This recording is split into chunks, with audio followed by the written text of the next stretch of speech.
Hello mga ka-SAIS! Ayan, at nag-update na si Alden Richards sa kanyang Instagram account ng larawan nila ni Catherine Bernardo.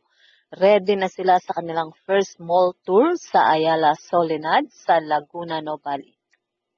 After 5 long years, nadugtungan din ang istorya ni Joy at Ethan na talaga namang kinapapanabikan ng kanilang mga fans at syempre ng ating mga OFW na kababayan dahil talagang kinilig sila sa Hello Love Goodbye. At ngayon nga, handa na ang mga bida na muling magbigay saya.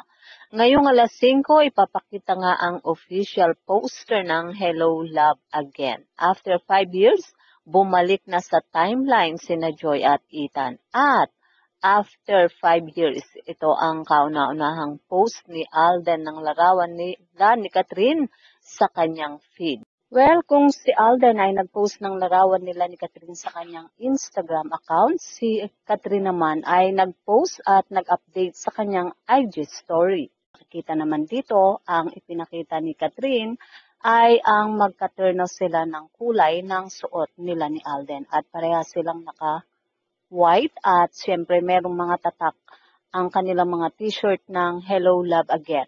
Ang tatak na kulay nung kay Alden ay green at kay Catherine naman ay kulay blue. At makikita sa bandang baba ng kanyang post na photo ay naka-note naman ang on the way. At sumunod nga ay makikita rin inilagay niya yung lugar kung saan sila ay uumpisa ng mall tour at ito nga ay sa Ayala Mall Soledad. Ito nga ang paalala ni Catherine at syempre abang-abang tayo sa mga kaganapan doon na nakalagay nga ay mag-uumpisa ng alas 5.